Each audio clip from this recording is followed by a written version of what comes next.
주제가 은혜 또 은혜가 오늘 주제입니다. 삶 자체가 은혜가 아닌가라는 생각을 늘 가지고 있습니다. 은혜가 뭐냐라고 물어본다면 은혜는 내가 할 수 없는 그 자리에 있을 때, 내가 벗어날 수 없는 그 자리에 있을 때, 내가 공경에 빠졌는데 그 공경에서 빠져나올 수 없는 그 자리에서 죽음입니다. 죽어야 할 사람을 그 공경에서 끄집어내시는 것이 은혜고, 하나님이 함께 하신 은혜인데, 우리는 날마다 그 은혜 속에 살고 있으니까 은혜라는 말을 굳이 얘기하지도 안 해도 우리의 삶이 은혜인 것을 날마다 저와 여러분 함께 고백하시기를 주님의 이름으로 원합니다. 이제 가을이 가고 겨울이 이제 오니까 춥다고 생각하니까 왠지 모르게 걱정이 됩니다. 가스값은 올라가고, 그죠? 예, 이게 뭐 다 올라가다 보니까 이번에 그 현관 앞에 붙어 있더라고요. 이제 난방비가 38% 올라간다는, 딱 붙어 있는 걸 보면서 이 추운 겨울이 다가오는데 이걸 어떻게 지내야 되나 하는 생각. 이 부자들은 뭐 상관없잖아요. 가진 자들은 뭐 더 즐기고 그런 때 휴일을 찾아가서 거기서 놀고 그런 오는 사람들이 참 많습니다만은, 가난하고 어려움을 느끼는 사람, 춥고 배고픈 사람들에게 있어서는 이 겨울은 기억하고 싶지 않고 맞고 싶지 않는 이런 계절이 이제 겨울입니다. 여러분, 이 겨울의 계절에 하나님 은혜가 함께하기를 원합니다. 우리 믿음의 가정들은 다 하나님의 은혜 속에서 승리하는 역사가 있기를 주님의 원합니다. 전 그래서 오늘 말씀을 준비하면서 교회는 무슨 계절일까? 교회는 봄도 아니다. 교회는 여름도 아니다. 교회라고 하는 것은 가을도 아니다. 교회의 계절은 겨울이다. 왜 그러냐? 하나님의 은혜로 살아가는 것이 교회이기 때문에, 교회는 하나님의 은혜가 필요한 사람들이 오는 자리이기 때문에 교회가 겨울의 계절로 많은 사람들이, 어려운 사람들이 와서 하나님의 은혜로 승리하는 삶의 교회가 겨울이 되기를 그렇게 원합니다. 나오기 전에 쭉 써놓고 왔습니다. 한 3주 후에 교회의 계절에 대해서 준비하고 왔는데, 제가 이렇게 말씀을 드리는 이유가 달려있는 것이 아닙니다. 오늘 본문의 말씀은 예수님께서 이제 잃어버린 어린 양에 관한 말씀을 우리에게 전해주시고 있는 말씀입니다. 한 마리 양을 찾으시는 예수님. 그 양에게는 은혜겠죠, 그죠? 잃어버린 양이 자기가 사경을 헤매고 있을 때 자기를 찾아주시는 예수님, 그 만난 게 얼마나 큰 은혜일까라는 생각을 하는데, 제가 이 말씀을 드리기 전에 먼저 예수님이 왜 이런 말씀을 우리에게 전하고 있는가? 하나님의 마음을 에스겔서 34장 11절에서 16절까지 말씀해 보시면, 제가 묵상의 말씀에도 여러분에게 읽어드렸습니다만, 봉독해드렸습니다만, 이렇게 말씀합니다. 주 여호와께서 이같이 말씀하셨느니라. 나 곧 내가 내 양을 찾고 찾되라고 되어 있습니다. 그러니까 이 말씀을 다음에 보시면 12절에 보시면, 목자가 양 가운데 있는 날에 양이 흩어졌으면 그 때를 찾는 것 같이 내가 내 양을 찾아서라고 되어 있습니다. 어느 상황이냐면 흐리고 캄캄한 날에 그 흩어진 모든 곳에서 그것들을 건져낸다라고 표현하십니다. 13절에 가서 보시면, 내가 그것들을 만민 가운데서 끌어내며 여러 백성 가운데서 모아 그 본토로 데리고 가서 이스라엘 산 위에와 시내가에와 그 땅 모든 거주지에서 먹이되 좋은 꼴을 먹이며 그 우리를 이스라엘 산 높은 산에 두리니 그것들이 그곳에 있는 좋은 우리에 누워 있으며 이스라엘 산에서 살찐 꼴을 먹으리라. 할렐루야. 하나님의 약속이십니다. 하나님이 이렇게 약속하셨어요. 15절에 보시면, 내가 친히 내 목자의 내 양의 목자가 되어 그것들을 누워있게 할지라 주 여호와의 말씀이니라. 16절 함께 봅시다. 그 잃어버린 자를 내가 찾으며 쫓기는 자를 내가 돌아오게 하며 상한 자를 내가 싸매 주며 병든 자를 내가 강하게 하려니와 살찐 자와 강한 자는 내가 없애고 정의대로 그것들을 먹이리라.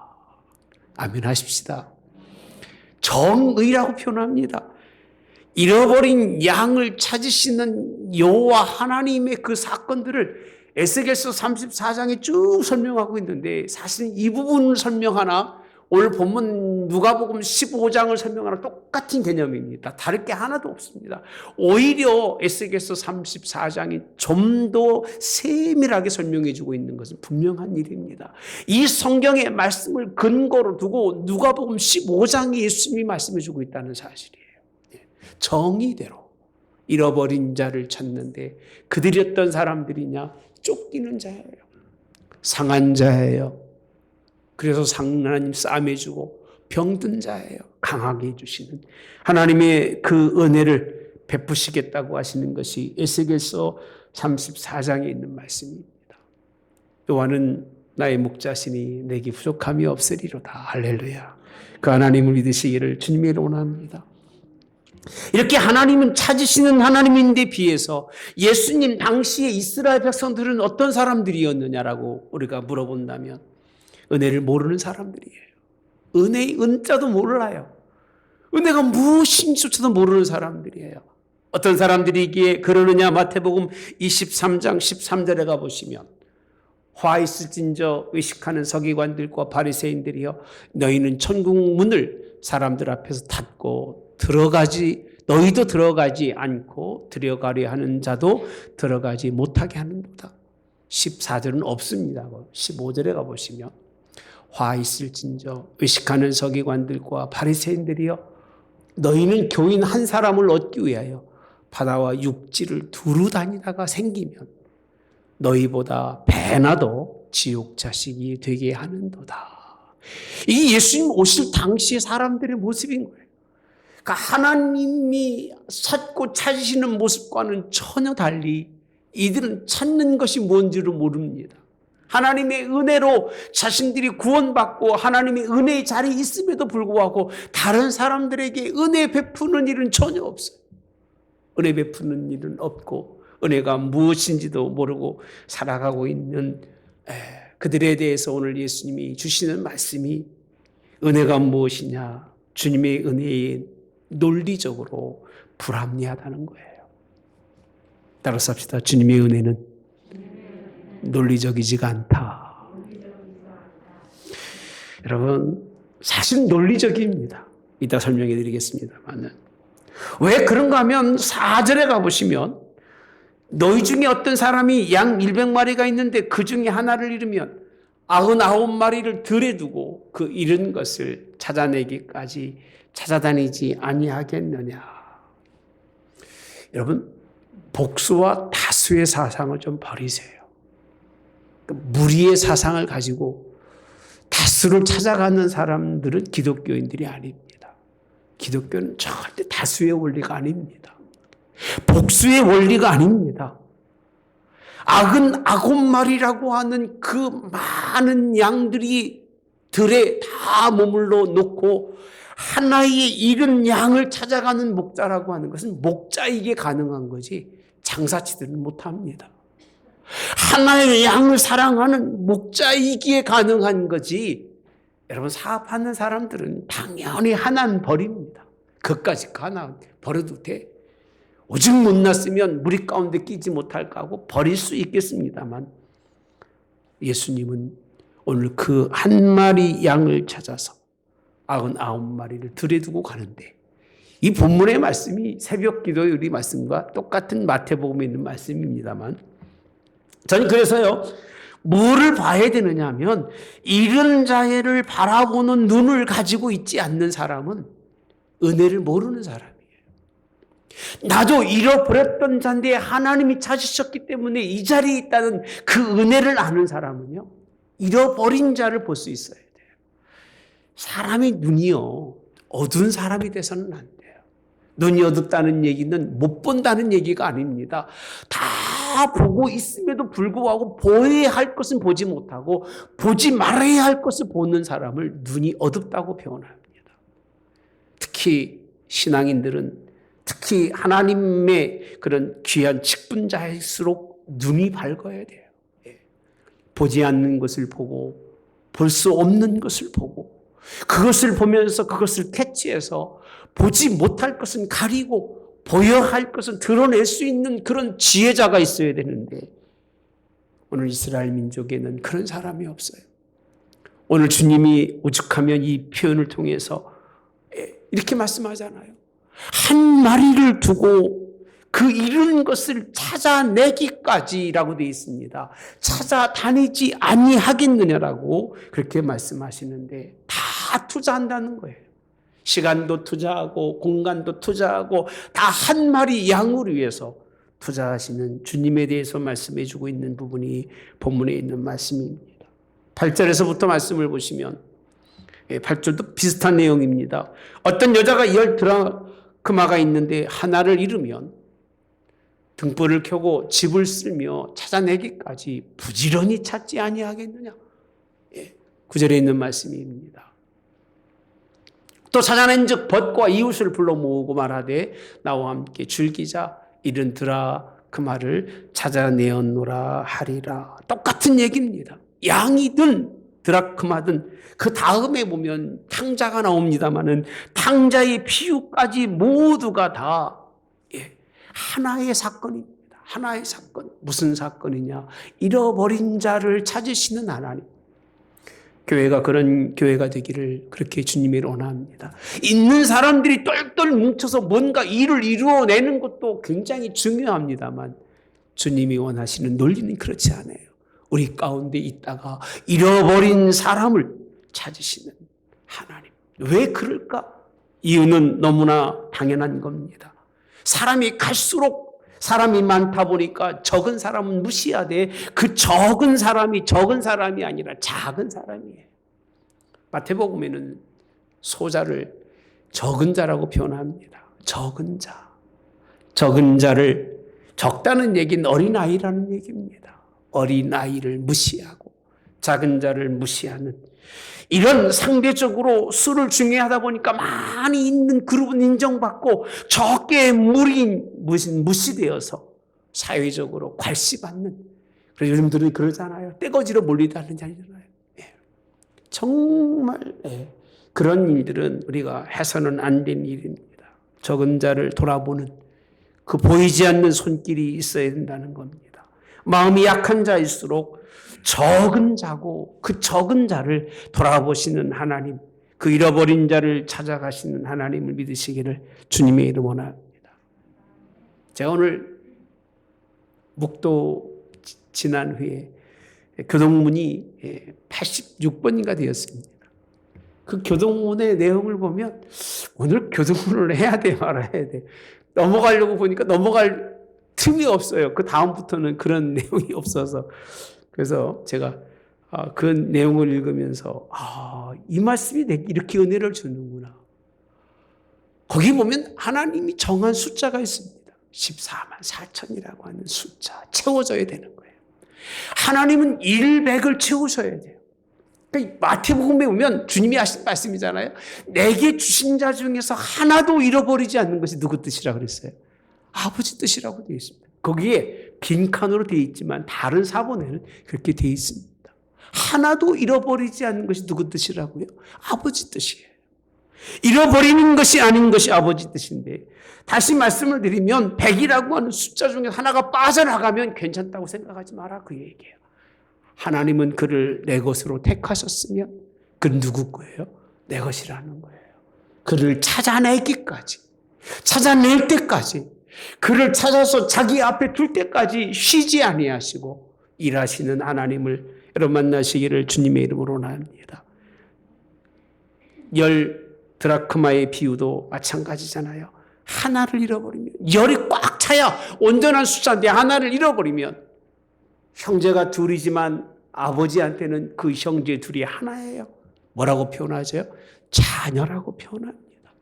아버지가 자녀를 둘을 두었지만 각기 다른, 하나는 살 놈으로 보고 하나는 죽일 놈으로 보고 자녀를 키운다면 짐승만도 못할 거예요. 예. 그런 부모가 없는 것처럼 하나님은 하나도 잃어버리지 않는 것, 많게는 99개 중에서 한 사람, 많게는 10 중에서 한 사람, 적게는 2 중에 하나라도 하나님은 놓지 않으시겠다는, 찾고 찾으시겠다고 하는 것이 하나님의 은혜의 논리 속에서 우리와는 맞지 않는 논리입니다. 왜 그런가?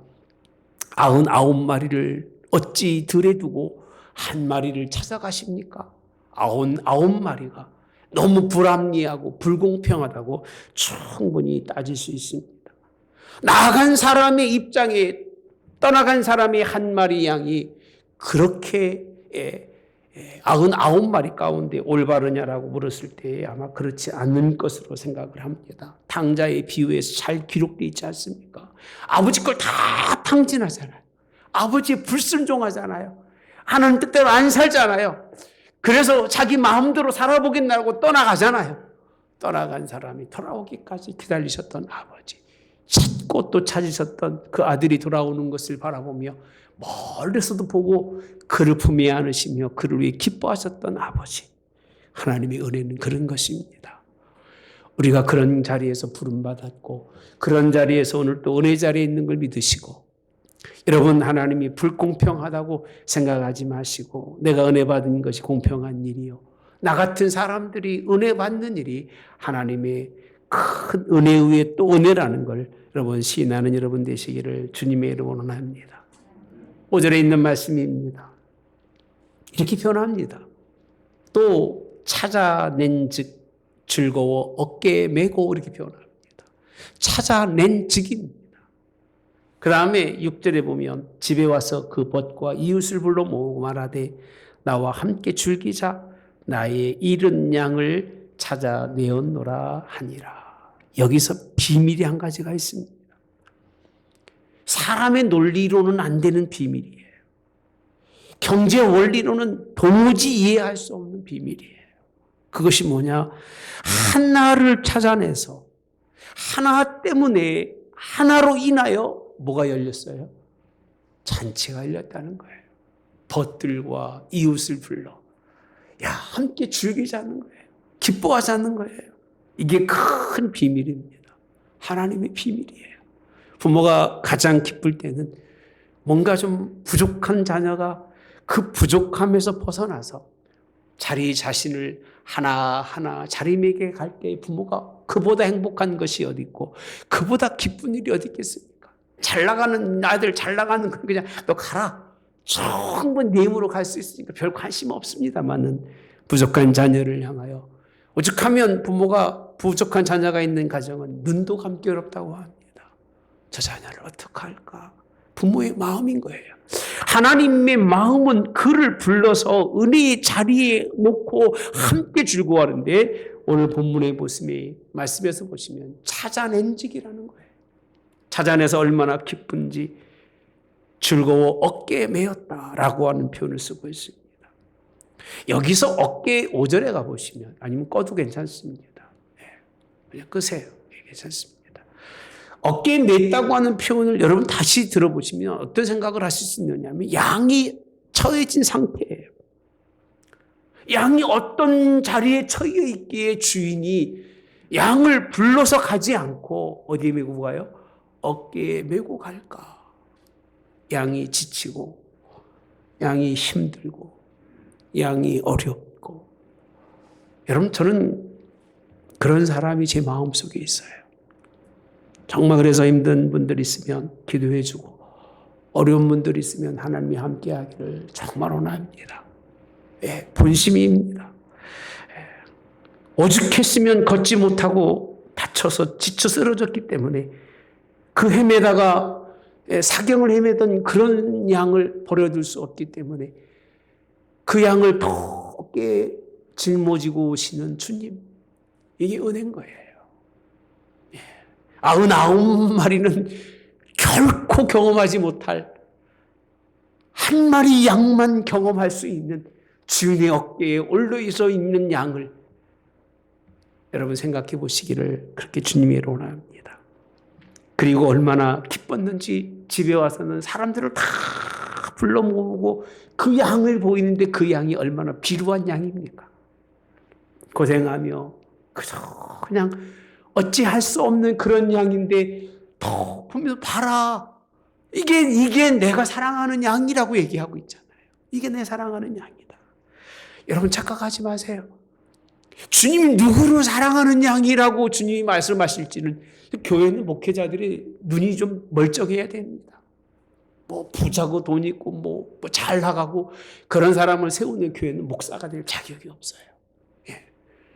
그건 그렇게 목회하면 안 되는 거예요. 정말 힘들고 어렵고 지친 그런 사람들을 세우라는 것이 아니라 그런 사람들을 위해서 함께 기도하며 그런 사람들이 있을 자리를 만들어주는 것이 아까 말씀드렸잖아요. 눈이 좋아야 된다. 남이 불편하지 않고 불편한 사람들을 볼 수 있는 눈이 있어서 그 불편함을 가릴 수 있는 그런 눈이 있지 않으면 안 된다. 교회가 그래야 되는데 주님이 그렇게 교회를 우리에게 비춰주고 계시는데 얼마나 아름다운지 몰라요. 탁 와서 이게 내 양이라는 거예요. 다른 양도 아니고 잃어버렸다가 찾은 양이라는 거예요. 99마리는 지금 어딘 줄 아십니까? 들에 있습니다. 지들끼리 똘똘 뭉쳐서 하는 거예요. 우리를 누가 이길 수 있겠어? 늑대가 오든 뭐가 오든 우리 감당할 수 있어. 그러니까 주님이 별 관심이 사실은 없다는 얘기입니다. 주님이 얼마나 부유해서가 아니고 뭔가를 많이 가져서가 아니라 한 생명을 그만큼 사랑하신다는 거예요.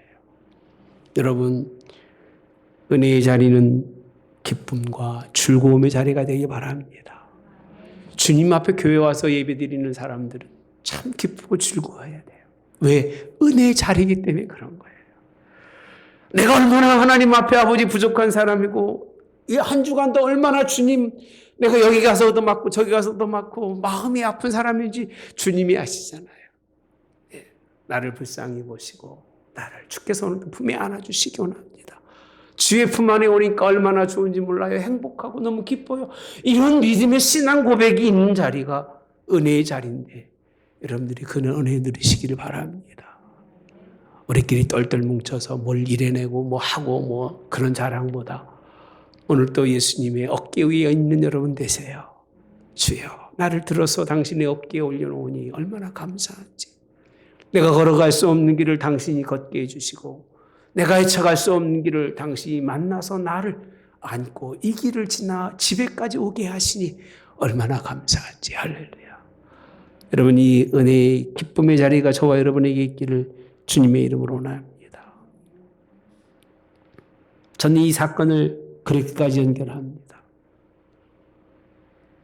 아마 새벽엔 말씀 잠깐 드렸을 겁니다. 양을 잡아요. 토실토실한 양을 잡아야지. 비루한 양을 잡겠습니까?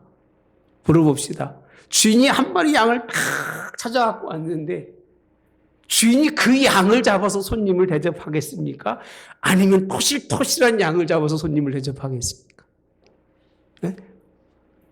생각도 안 해보시죠? 무슨 말인지도 모르실 거예요, 지금. 토실토실한 양을 한 마리 취해서 잡아서 대접했을 거예요. 그런데 하나님은요, 그렇게 하지 않으시고 아들 예수님을 우리에게 어린 양으로 나를 살리고 아들을 버리신 분이 하나님이셔요. 할렐루야. 제가 설교 준비 다 하고 왔는데 찬송이 똑같이 다 나오더라고요.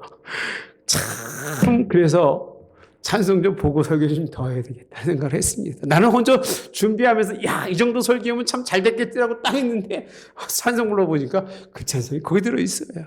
예. 하나님이 아들을 예수를 우리에게 먹이로 다 내어주시기까지 필요하고 몹쓸 우리를 품에 안으시며 등에 짊어지시고 집으로 오신 아버지 사랑. 할렐루야.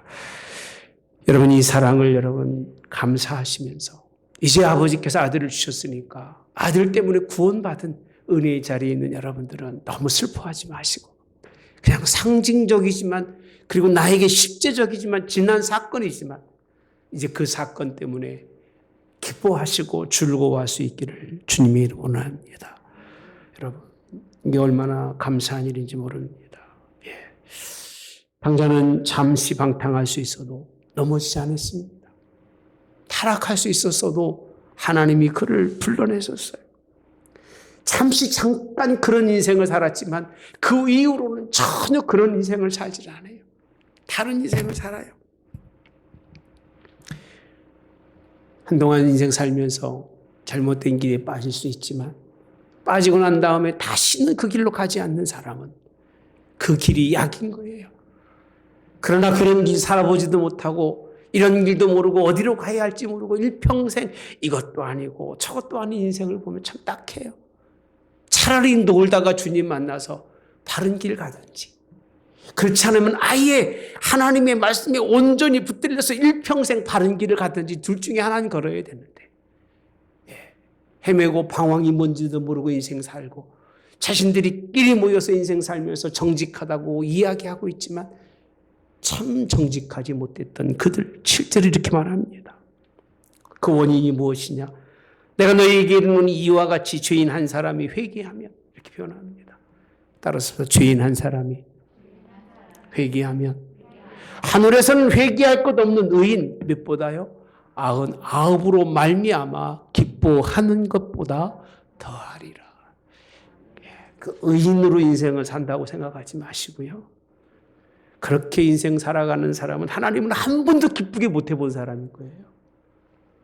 한 번 정도는 내가 정말 죄인 중에 죄인이고 쓸모없는 사람이고 죽어 마땅한 사람이라고 하는 걸 완전히 깨닫고 난 다음에 하나님 내가 이제는 주대로 살겠습니다라고 하나님이 기뻐하셔요. 어디서 기뻐한다고요? 예? 하늘에서는 표현합니다. 그 하나로 말미암아 99이 하나님을 기쁘게 하는 것이 아니라 하나가 하나님을 기쁘게 했기 때문에 그 얘기입니다. 그 양을 찾는다는 거예요.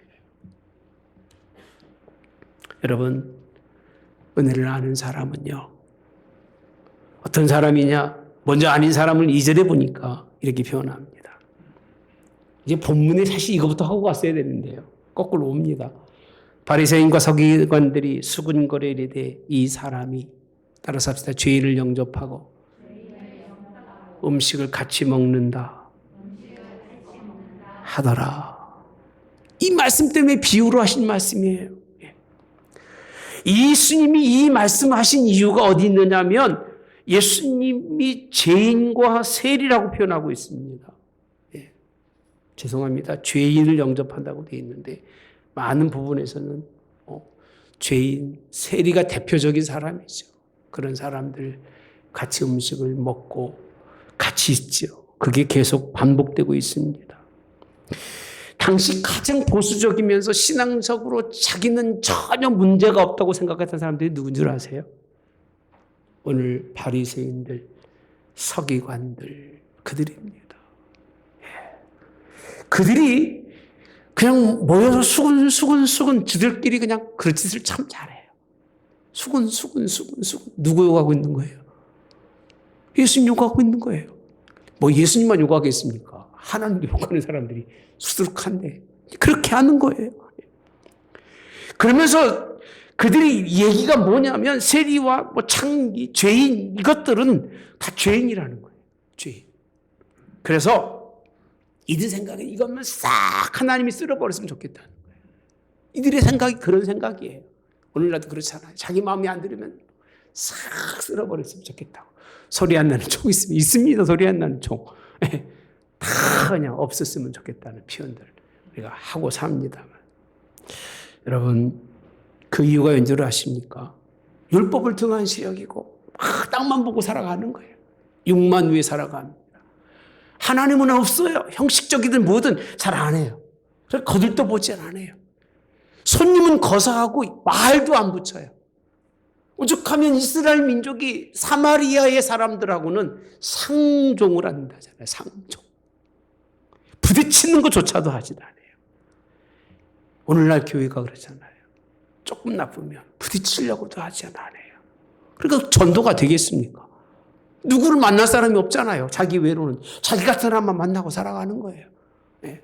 실상은 자기가 최고 못난 사람인데 그걸 모르고 자기 같은 사람만 찾아다니는 사람들이 얼마나 많은지 몰라요. 유대인의 격언에는 이런 말이 있다고 합니다. 죄인이 하나라도 하나님 앞에서 말살 죽고 나면 하나님이 기뻐하실 거다. 어디서 나온 말인지 모르겠습니다만 그런 말을 할 정도로. 여러분, 예수님이 그런 분을 만나고 있는 거예요. 자기들하고는 다르잖아요. 내가 말씀드렸잖아요. 불합리하다. 불공평하다. 왜 하나님의 아들인데 저런 사람을 만나고 있느냐는 거예요. 에스겔서 34장의 말씀을 전혀 기억하지도 못하고 하나님의 뜻이 무엇인지 전혀 모르기 때문에 그러면서 수근거리면서 따지는 거예요. 어찌 예수님이 저럴 수 있을까? 맞네요. 1절에 보면 그렇게 돼 있네요. 모든 세리와 죄인들이라고 돼 있네요. 그죠? 모든 세리와 죄인들이 1절에 넘어가면 됩니다. 다음에 강로사님 없어요? 넘어갑시다. 그 다음에 있는데 1절에 그렇게 되어 있습니다. 모든 세리와 죄인들이 말씀을 들으려 가까이 나온다는 말씀이 있는데 이따 설명해 드리고요. 왜 이들이 그럴 수밖에 없느냐. 양의 특징이요. 이사야서 53장 보면 6절에 이렇게 되어 있습니다. 5절 다음에 6절입니다. 우리는 다 양 같아서 그릇 행하여라고 되어 있습니다. 양의 특징이요. 그릇 행하는 건 너무 잘하는 거예요. 여러분 빼놓고요. 각기 어디로 갔어요? 제 길로 갑니다. 각기 제 길로 가요. 여호와께서 우리의 모든 죄를 그에게 모하셨도다 감당시키셨는데 5절로 가서 보시면 그가 찔림은 우리의 허물 때문이요 그가 상함은 우리의 죄악 때문이라 그가 징계를 받음으로 우리는 평화를 누리고 그가 채찍에 맞음으로 우리는 나음을 받았도다. 할렐루야. 이렇게 차이가 나는 거예요. 사두개인들은요, 잃어버린 양, 드라크마 탕진한 동생에 대해서 별 관심이 없는 거예요. 남아있는 사람만 좋다는 거예요. 제가 목회하면서 가장 큰 딜레마가 그거예요. 주여, 남아있는 사람만으로도 감사하며 지속적으로 목회를 해야 합니까?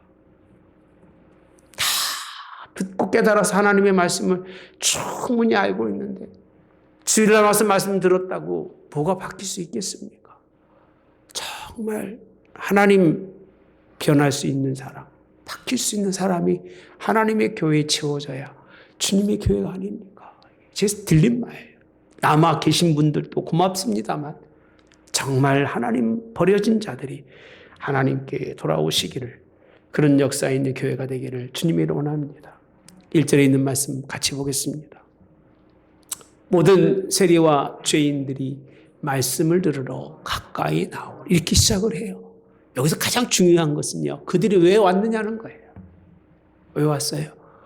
말씀을 들으러 어떻게 왔어요? 가까이 나왔다는 거예요. 이 비유의 가장 큰 핵심은 예수님은 말씀을 들으러 가까이 나온 모든 세리예요. 그리고 죄인들이에요.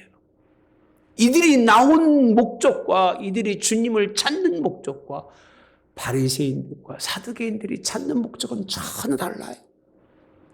이들은 교회에 와서 예수님 앞에 와서 혹시 예수님이 무슨 잘못이 있나 그걸 찾으러 온 거예요.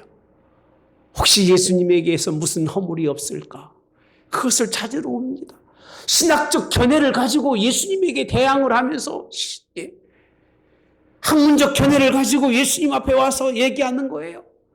자기 경험을 가지고 경험적 그런 사고를 가지고 와서 예수님 이게 맞냐고 묻는 게 사두개인들과 바리새인들이에요. 종교 지도자들은 그 짓을 하고 있는데 누가요? 모든 세리와 죄인들이에요. 자신들이 삶 속에서 싫다고 버렸던 사람, 가치 없다고 버렸던 사람, 뭔가 너무나 우리하고는 맞지 못해서 상대적으로 부족하다고 다 외면했던, 외톨이시켰던 그 한 사람을 예수님이 찾으신다는 말씀이 본문에 있는 말씀입니다. 여러분, 가난하고 열등의식 때문에 힘든 사람들이 찾는 자리가 교회고 여러분들도 그때 하나님이 부름받으신 것을 믿으시기 바랍니다. 그래서 그 은혜를 잊지 않고 또 은혜를 깨달아서 또 다른 하나님의 은혜가 내게 있어서 다른 사람들에게 오늘 예수님의 마음을 품고 나가는 것, 이것이 우리에게 주신 하나님의 은혜라는 걸 믿으시기를 주님의 이름으로 원합니다. 10절의 말씀 이렇게 말씀하고 있습니다. 내가 너희에게 이르노니 이와 같이 죄인 한 사람이 회개하면, 이렇게 표현하더라고요. 하나님의 사자들 앞에 뭐가 되리라? 기쁨이 되리라. 이렇게 되어 있습니다. 회개하라는 얘기입니다. 회개하지 않는 99, 스스로 의인이라고 자처한 99이 모여도 거기는 그냥 들에 모여진 모임일 뿐이지 예수님이 함께 계시지 않는 거예요. 근데 예수님은요, 잃어버린 한, 회개하며 주님 나는 부족하고 연약한 자입니다. 하나님의 말씀을 통해서 이제 거룩하게 되고 하나님의 말씀을 통해서 주의 뜻에 순종하는 자가 되겠습니다 라고 생각하고 그 말씀을 듣는 그들을 하나의 잃어버린 어린 양으로 보신 주님이십니다. 저 여러분이 그런 은혜와 그런 은혜를 깨닫고 나가서 은혜 베푸는 여러분 되시기를 주님의 이름으로 원합니다. 하나님의 교회는 세상의 도리와는 다르고 이치와는 다릅니다. 세상 것은 세상 것에서 써먹는 거지 교회 와서는 써먹을 수가 없어요. 제가 한국 돈을 가지고 미국 가니까 쓸 데가 없더라고요. 쓸 수가 없어요. 미국은 미국 돈 써야 되는 거예요. 여기서 좋은 티켓을 가지고 간다 할지라도 그 나라에 가서는 전혀 적용이 되지 않습니다.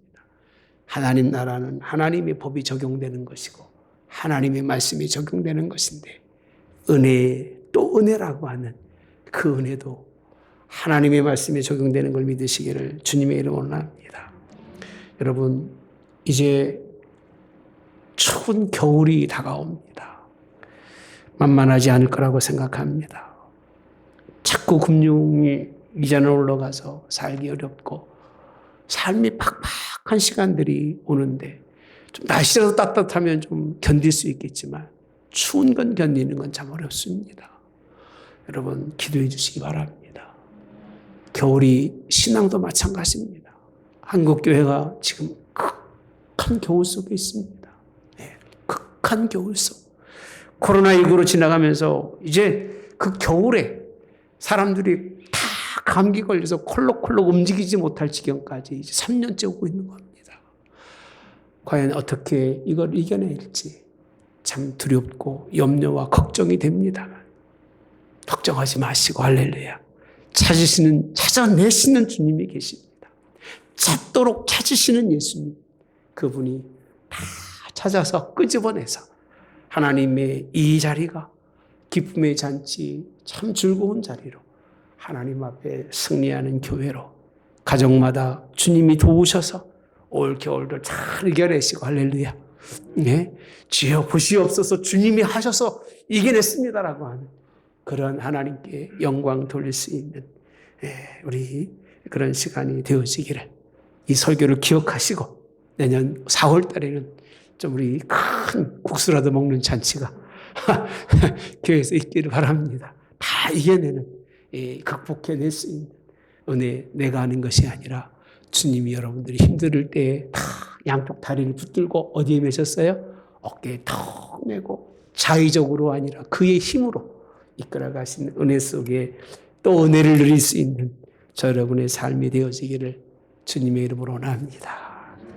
좋으신 하나님, 은혜도 감사한데 또 은혜를 베풀어 주시니, 그 은혜도 감사한데 또 다른 은혜를 우리에게 입혀주시니, 하나님 어찌 그 은혜 받을 때마다 하나님 너무 감사해서 죄송해서 머리를 숙이며 조아리고 주여 불쌍히 여기소서를 연발해야 되지만 그렇게 하지 않도록 우리를 어깨에 메시고 돌아오신 후에 큰 잔치를 베풀며 기쁨의 자리로 인도하신 하나님, 그 은혜를 생각하니 얼마나 감사한지 모릅니다. 오늘도 우리 이 기쁨의 자리에 있습니다. 하나님, 승리하는 믿음의 가정들 되도록 더 주님이 함께해 주시며 이끌어 주시옵소서. 아들까지 내어주신 아버지께서 무엇을 아끼시겠습니까?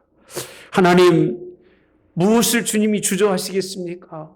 필요에 따라서 하나님이 채워주시되 우리의 양손과 양발을 묶으시고 주께서 원하시는 곳으로 인도하시되 그 자리가 기쁨의 자리요, 그 자리가 아버지 나라의 자리요, 그 자리에 승리의 자리로 하나님 인도함 받는 죄인의 자리에서 하나님이 아버지 아들의 자리에 하나님 설 수 있는, 그래서 그 자리에서 하나님을 찬양하며 기뻐하고 영광 돌릴 수 있는 우리의 삶이 되도록 교회도 승리하게 도와주시고 가정도 승리하게 하옵소서. 어렵고 힘들 때에 주님이 찾고 찾아내셔서 하나님 승리의 자리에 인도하시는 역사가 있도록 도와주시기를 예수님의 이름으로 기도하옵나이다. 아멘. 지금은 우리 주 예수 그리스도의 은혜와 극진하신 아버지의 하나님의 사랑하심과 성령님의 교통 내주 역사하심에 함께하심이 은혜 또 그 은혜에 있는 하나님의 성도들 머리 위에 영원히 함께하여 이들로 은혜 또 그 은혜 가운데 승리케 하옵기를 성부와 성자와 성령의 이름으로 축원하옵나이다. 아멘.